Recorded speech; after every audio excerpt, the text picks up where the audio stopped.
seas, sun-drenched beaches and harbors, cosmopolitan cities next to prehistoric temples.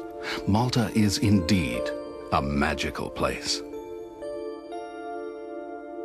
The 3 islands of Malta are located 60 miles or 100 kilometers due south of Sicily, close enough to mainland Europe to keep pace with social, economic, and technological trends, yet far enough to maintain its own cultural identity. Gozo is the most northerly of the island chain. The small island of Camino is immediately to the south. The largest and most southerly of the 3 is the island of Malta itself. Here, on the island of Malta, the rich diversity of the country is embodied by the capital city, Valletta.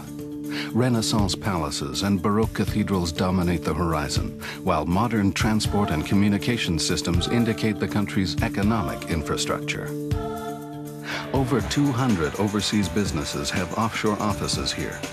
Tourism supports numerous 5-star hotels and spas, both in the capital and throughout the 3 islands. Film, television, and commercial producers are drawn to Malta for the infrastructure and resources necessary for the demands of the industry. The visual beauty of Malta and the year-round temperate climate, 12 shooting hours of daylight during the summer and 10 shooting hours during the mild winter, also make filming here attractive to producers. Cutthroat Island. One central scene takes place in an underground tavern. Walls and false ceilings were built right into existing tunnel sections, 60 feet across and 40 feet wide. On screen, it looks like a fantastic underground city, a perfect hideaway for pirates. You were a little girl. Always flinched when you saw your Uncle Douglas, didn't you? Give me the map! Give me the map! Where's the map? Give me the map! Experienced and skilled local crews completed the elaborate and whimsical set for Robin Williams' film Popeye in 9 weeks. Carpenters, riggers, painters, and plasterers constructed several lavish sets for Hallmark Entertainment's Emmy Award-winning miniseries, The Odyssey.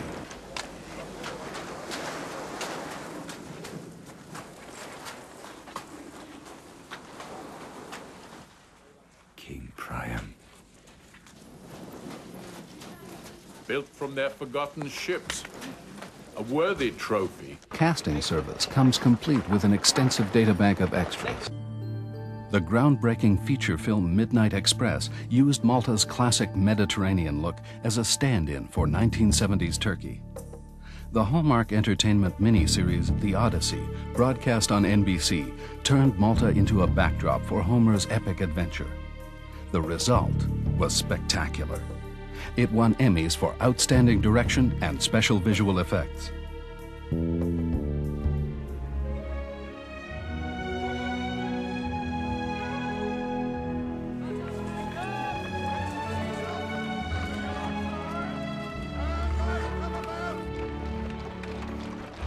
What initially attracted the director and designer to Malta was the Grand Harbour, because that was the one and only place where they knew they could portray the French Marseille Harbour.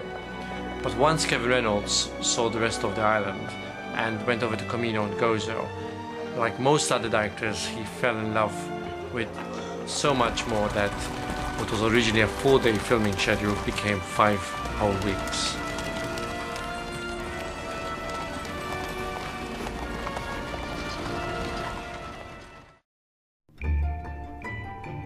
Background action!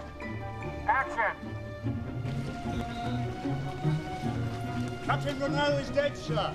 Early on, when I came onto the picture and we looked around at a couple places, we thought, well, we can create Marseille and Ireland. The Chateau d'If, which features prominently in the film, we thought surely we'll find it in Ireland, and we'll be able to take an Irish town and convert it to a Marseille town. We looked at a few spots, but it became apparent to me early on that it just wasn't going to look like Marseille because Ireland does not look Mediterranean at all. So we decided to go to Malta and look at that because we had heard things, and I thought, well, if I'm lucky, maybe I'll get 35% of the locations I'm looking for in Malta. We ended up probably getting 80% of locations in Malta. It's quite extraordinary. I didn't expect that. Have you never seen Marseille before? It was my home. Whereas most of the rest of Europe is sort of been taken over by modern architecture, Malta still retains a very unique look. I find myself in awe every time I get to come to a place like this and see a civilization that dwarfs ours. The locations are exotic and really preserved well, like untouched by tourism. It really adds this authentic touch to the film so that you really will feel like you're transported. The whole quality of the film, which is Mediterranean, I suppose, makes sense now that we're here in Malta. And I can't think of another place where we could have found anything that looked like a Mediterranean port circa 1815. Excellent architecture for the period, exactly like Marseille, 1814. And it also has a deep harbour, which enables us to get the tall ships in. They take a 15-foot draft. There's very few harbours in the world that can do that.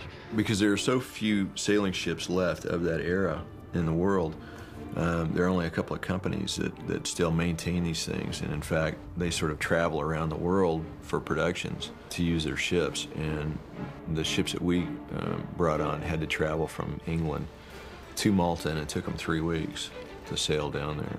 Well, we made the most of them in the time that we had them.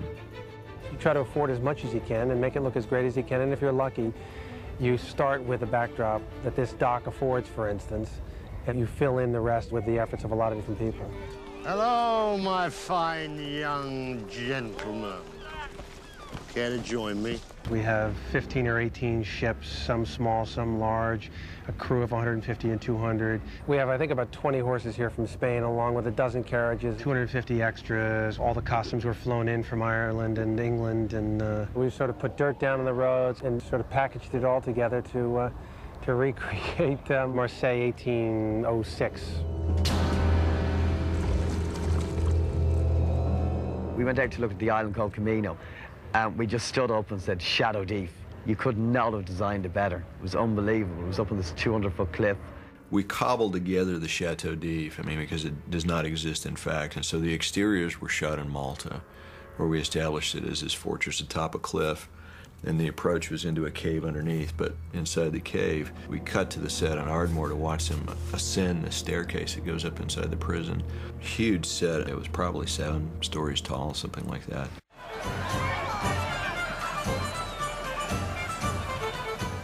In the script, we had a Rome piazza.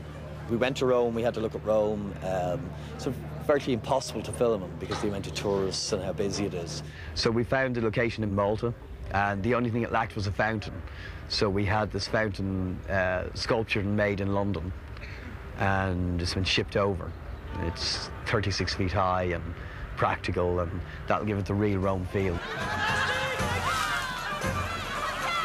So we brought 500 extras in. Tom Wren dressed them all in carnival wardrobe. So you've got a square full of people going wild around this constructed fountain. And I have to say the Maltese extras were really terrific. They were very enthusiastic. Even at 3 o'clock in the morning, they were still giving us their all.